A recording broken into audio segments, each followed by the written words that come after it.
تمسك بحبل الله واتبع الهدى ولا تك بدعيا لعلك تفلح، ورن بكتاب الله والسنن التي أتت عن رسول الله تنجو وتربح. إن الحمد لله نحمده ونستعينه ونستغفره ونعوذ بالله من شرور أنفسنا ومن سيئات أعمالنا، من يهده الله فلا مضل له ومن يضلل فلا هادي له، وأشهد أن لا إله إلا الله وحده لا شريك له، وأشهد أن محمدا عبده ورسوله صلى الله عليه وسلم. يا أيها الذين آمنوا اتقوا الله حق تقاته ولا تموتن إلا وأنتم مسلمون. يا أيها الناس اتقوا ربكم الذي خلقكم من نفس واحدة وخلق منها زوجها وبث منهما رجالا كثيرا ونساء، واتقوا الله الذي تساءلون به والأرحام إن الله كان عليكم رقيبا. يا أيها الذين آمنوا اتقوا الله وقولوا قولا سديدا يصلح لكم أعمالكم ويغفر لكم ذنوبكم، ومن يطع الله ورسوله فقد فاز فوزا عظيما. أما بعد، فإن أصدق الحديث كتاب الله، وخير الهدي هدي محمد صلى الله عليه وسلم، وشر الأمور محدثاتها، وكل محدثة بدعة، وكل بدعة ضلالة، وكل ضلالة في النار. Nous sommes donc arrivés au 14e cours des 6 fondements. Et ceci est, Inch'Allah, le dernier cours. Et nous débutons ainsi le dernier des fondements, le 6e fondement. Dans ce dernier fondement, l'auteur, rahimahullah ta'ala, Cheikh Mohammed ibn Abdel Wahhab, va citer une ambiguïté récurrente qui éloigne les gens du Coran et de la Sunna. L'auteur dit, et je vais commencer par citer la citation en arabe. الأصل السادس رد الشبهة التي وضعها الشيطان في ترك القرآن والسنة واتباع الآراء والأهواء المتفرقة المختلفة، وهي أن القرآن والسنة لا يعرفهما إلا المجتهد المطلق، والمجتهد هو الموصوف بكذا وكذا أوصافا لعلها لا توجد تامة في أبي بكر وعمر، فإن لم يكن الإنسان كذلك فليعرض عنهما فرضا حتما لا شك ولا إشكال فيه، ومن طلب الهدى منهما فهو إما زنديق وإما مجنون لأجل صعوبة فهمهما. فسبحان الله وبحمده كم بين سبحانه شرعا وقدرا خلقا وأمرا في رد هذه الشبهة الملعونة من وجوه شتى بلغت إلى حد الضرورات العامة، ولكن أكثر الناس لا يعلمون. لقد حق القول على أكثرهم فهم لا يؤمنون. إنا جعلنا في أعناقهم أغلالا فهي إلى الأذقان فهم مقمحون، وجعلنا من بين أيديهم سدا ومن خلفهم سدا فأغشيناهم فهم لا يبصرون، وسواء عليهم أأنذرتهم أم لم تنذرهم لا يؤمنون. إنما تنذر من اتبع الذكر وخشي الرحمن بالغيب فبشره بمغفرة وأجر كريم. آخره والحمد لله رب العالمين، وصلى الله على سيدنا محمد وعلى آله وصحبه وسلم تسليما كثيرا إلى يوم الدين. Donc voilà, en arabe, donc maintenant j'ai traduit. Donc l'auteur dit le sixième fondement, réfutation de l'ambiguïté qu'a établi le diable afin que l'on délaisse le Coran et la Sunna pour à la place suivre les opinions diverses et les passions divergentes. Cette ambiguïté est que le Coran et la Sunna ne peuvent être compris que par celui qui a atteint le niveau d'interprétation absolue, ce qu'on appelle mujtahid al-mutlaq. et celui qui peut porter un effort d'interprétation, un ijtihad, est celui qui a telle et telle caractéristique, que même Abu Bakr et Omar ne détiendraient pas entièrement. L'homme qui ne remplit pas ces conditions requises doit donc obligatoirement et incontestablement, sans aucun doute et aucun problème, se détourner du Coran et de la Sunna. Donc l'auteur, c'est-à-dire il développe leur ambiguïté. Quiconque cherche la guider à travers le Coran et la Sunna sera soit un zindiq, un hérétique, ou soit un fou, vu la difficulté de les comprendre. Ensuite l'auteur dit, pureté à Allah et louange à lui, qui a exposé autant de preuves dans la législation, de ce qu'il a prédestiné dans sa création et son ordre, qui réfute cette maudite ambiguïté sur différents points, de sorte que ces preuves constituent des principes généraux nécessaires, connus. Seulement la plupart des gens ne savent pas. En effet, la parole contre la plupart d'entre eux s'est réalisée. Ils ne croiront donc pas. Nous mettrons des carcans à leur cou, et il y en aura jusqu'au menton.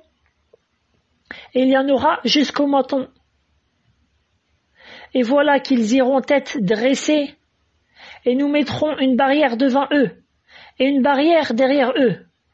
Nous les recouvrirons d'un voile, et voilà qu'ils ne pourront rien voir. Tout cela, c'est les versets début de Surat Yasin. Cela leur est égal que tu les avertisses et que tu ne les avertisses pas. Ils ne croiront jamais.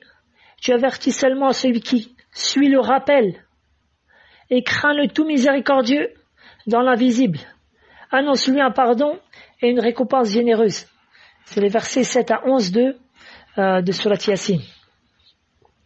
Donc voilà pour la lecture du 6e fondement. Donc son explication, Inch'Allah.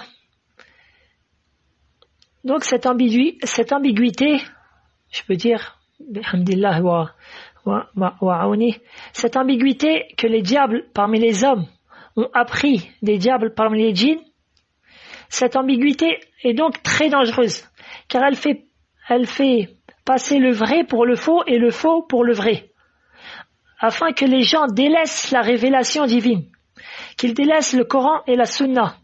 Cette ambiguïté consiste à dire que le Coran et la Sunna ne peuvent être compris que par le mujtahid al-mutlaq, c'est-à-dire le savant qui a atteint le niveau d'interprétation absolu. Puis, ils définissent les conditions pour arriver à un tel niveau qui sont des conditions surréalistes.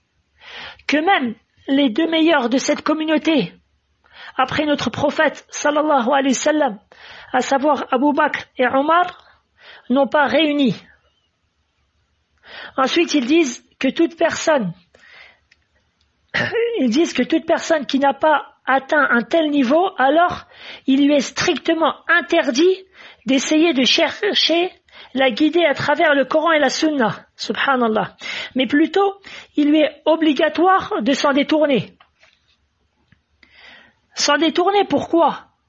S'en détourner pour être les moutons de Panurge, des gourous parmi les têtes des soufis, ou les têtes des chiites rafidites, ou des batiniyas, ou autres égareurs, qui plongent la masse des musulmans dans toutes sortes d'égarements et d'hérésies, tout en mangeant leurs biens et profitant de leurs femmes. Nas'alallah as-salamata wal afiyah. Au point où certains d'entre eux ont dit, comme le rapporte dans l'explication de ce fondement Cheikh Aman al-Jami, de manière résumée, certains sont arrivés à tel point de folie qu'ils ont dit, celui qui veut expliquer le Coran alors qu'il sorte de la ville, lui et ses étudiants, de sorte que si un châtiment leur tombe dessus, du haut du ciel, alors ils seront les seuls à être touchés par le châtiment. Subhanallah, comme si ceci était un grand péché. C'est ainsi qu'ils font fuir les gens. Ils font fuir les gens des savants de l'islam et de l'étude de la science religieuse. Mais en réalité, la vérité est celle qu'Allah tabarak wa ta'ala a décrite. قال الله تعالى ألف لام ميم ذلك الكتاب لا ريب فيه هدى للمتقين. Allah Ta'ala dit dans les premiers versets de Surat Al-Baqarah, Alif Lam Mim, c'est le livre au sujet duquel il n'y a aucun doute. C'est un guide pour les pieux, c'est-à-dire tous les pieux. Allah Ta'ala dit aussi dans le dernier verset de Surat Al-Qalam, la plume, In huwa illa dhikrun wa ma huwa illa dhikrun lil alamin. Et ce n'est qu'un rappel adressé au monde.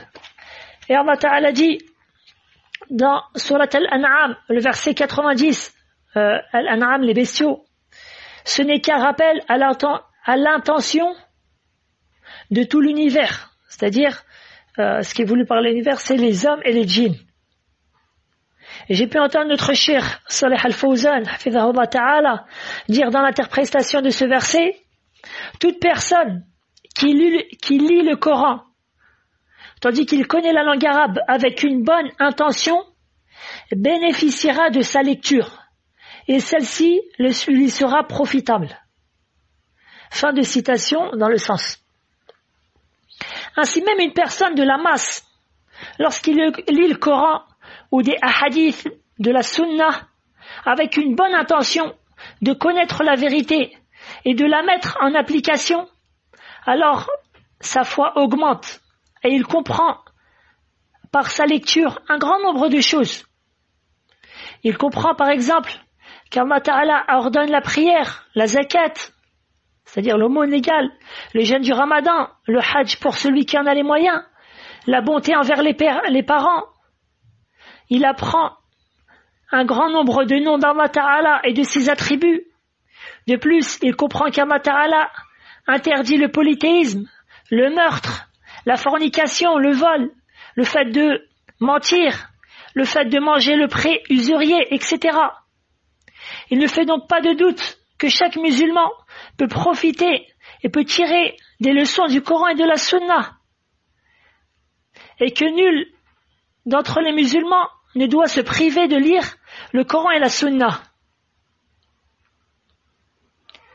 Ensuite, il ne fait pas l'ombre du doute que les gens diffèrent dans leur compréhension, et que la compréhension du musulman lambda n'est pas égale à celle du savant érudit. Le savant érudit qui connaît l'exégèse du Coran, les paroles du prophète sallallahu alayhi wa sallam qui ont expliqué le Coran, ainsi que les paroles des compagnons et des tabi'i, des successeurs. Celui qui connaît parmi les versets d'Allah ce qui a été abrogé, il connaît ce qui est général et spécifique, al-am wal-khas, il connaît ce qui est absolu et déterminé. Dans le livre d'Allah, il connaît un grand nombre de hadiths du prophète sallallahu alayhi wa sallam. Il a un haut niveau dans la langue arabe, dans la grammaire, la conjugaison, la rhétorique, etc. Ces deux-là ne sont pas égaux dans la compréhension, même si tout un chacun il bénéficie du livre d'Allah et de la sunna de son messager sallallahu alayhi wa sallam selon son niveau. Et ça, donc, c'est très très important à comprendre, afin de ni rentrer dans une exagération, ni dans un laxisme. C'est pour ça que les savants, dans la base de la jurisprudence, ulama ou usul al-fiqh, à la fin de leur livre, en général, ils citaient le chapitre Babu al-ijtihadi wa taqlid, le chapitre de l'effort d'interprétation et le suivi aveugle. Ainsi, si on veut partager les musulmans selon leur niveau dans la science, on peut les partager, ou plutôt les savants les ont partagés en 3 catégories. Le premier, c'est al-alimu al-mujtahid, le savant qui effectue des efforts d'interprétation. Celui-ci a un certain nombre de conditions que vous pouvez retrouver dans les livres de la base de la jurisprudence. J'en ai cité quelques-unes précédemment dans ce que je viens de dire, et je vois pas la nécessité, c'est-à-dire de m'étaler dans ce sujet, car ceci revient à la science de la jurisprudence. ou plutôt des bases de la jurisprudence. Donc, ça c'est la première catégorie. Et c'est eux qui ont le meilleur niveau. La catégorie c'est-à-dire la moindre catégorie, ce qu'on peut appeler qui a le moindre niveau, c'est celui, entre guillemets, al-muqallid. C'est celui qui suit promptement ce que le savant lui dit. Car il n'a pas la capacité, il ne maîtrise pas les matières telles que la grammaire arabe, la conjugaison, les bases de la jurisprudence, les règles de la jurisprudence. Il ne fait pas la distinction entre le hadith authentique et faible. Il ne fait pas la distinction entre le verset qui a été abrogé ou non, etc. Alors, une telle personne, il interroge les savants afin que le savant lui dise le jugement qui tourne autour de sa question. C'est pour ça qu'Allah Ta'ala dit Fas'alu ahla dhikri in kuntum la ta'lamun. Dans 2 passages du Coran.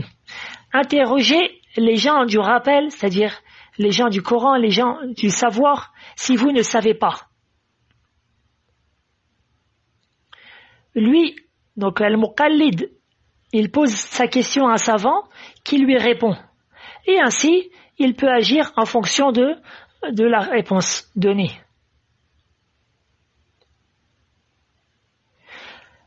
Et enfin, certains savants tels que l'imam Ibn al-Qayyim rajoutent la 3e catégorie, qui est au milieu des 2 catégories que j'ai précitées. C'est ce qu'on appelle al-mutabi', le suiveur. C'est-à-dire celui qui cherche à suivre la preuve, la parole authentique. C'est-à-dire que celui qui a étudié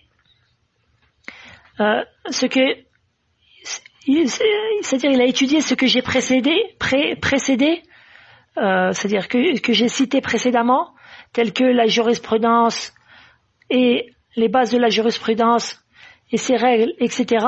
Cependant, son niveau ne lui permet pas de tirer les jugements directement du Coran et de la Sunna. Il peut toutefois regarder dans les paroles des savants. Qu'a dit l'imam Abu Hanifa? Qu'a dit l'imam Malik, Shafi'i, Ahmed dans cette question-là? Quelles sont les preuves qu'ils ont avancées?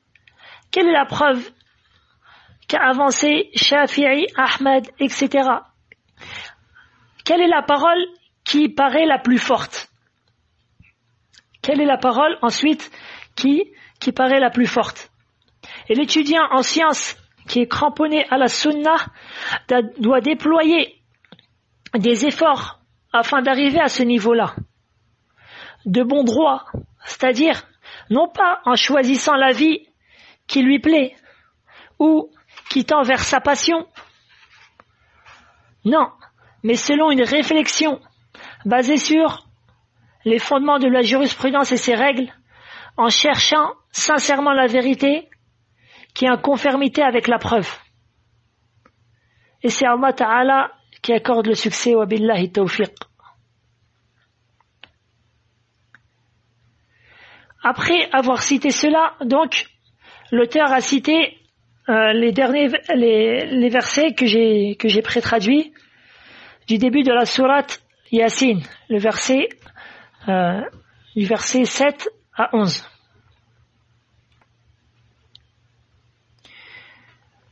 Il a cité ces versets-là pour montrer que même si la vérité est plus claire que la pleine lune à ciel dégagé, eh bien certes, ne croiront pas et ne l'accepteront pas certaines personnes.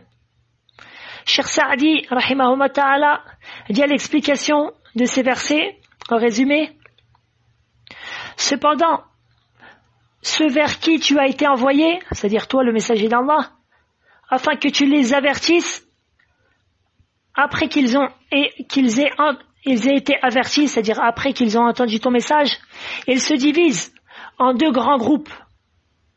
Un groupe qui a refusé ce dont tu as été envoyé et n'ont pas accepté l'avertissement.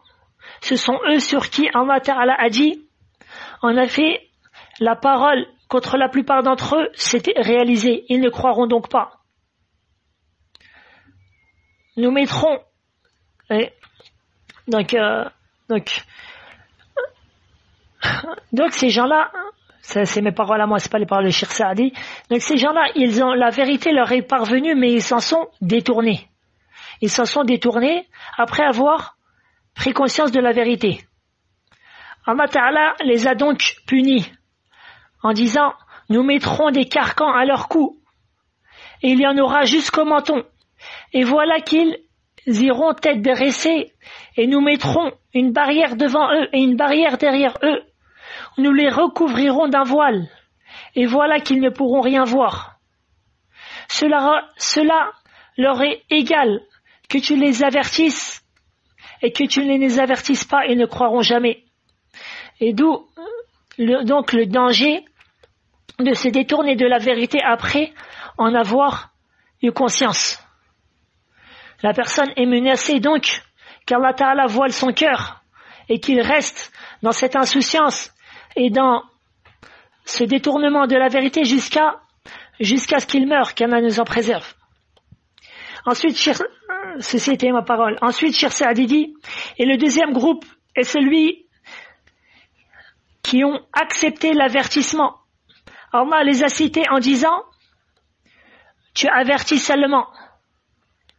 C'est-à-dire, seul est bénéfique ton avertissement et s'exhorte pour tes conseils, ce qu'Allah Ta'ala dit, celui qui suit le rappel. C'est-à-dire, le rappel ici, le Coran. C'est-à-dire, celui dont l'intention, donc Cheikh Saadi dit, celui dont l'intention est de suivre la vérité, et ce qui s'y trouve comme rappel. Ensuite, Allah Ta'ala dit, et crains le tout miséricordieux, dans l'invisible. Cheikh Saadi dit enfin, donc, ce qui possède ces deux qualités-là, les deux grandes qualités, la bonne intention dans la recherche de la vérité. La deuxième chose, c'est la crainte d'Allah. Et Allah Ta'ala, enfin, leur a promis le pardon de leurs péchés et la récompense généreuse. Wallahu a'la wa a'lam. نسأل الله تبارك وتعالى بأسمائه الحسنى وصفاته العلى أن يجعلنا ممن يبحث عن الحق ويستسلم له. اللهم أرنا الحق حقا وارزقنا اتباعه وارنا الباطل باطلا وارزقنا اجتنابه.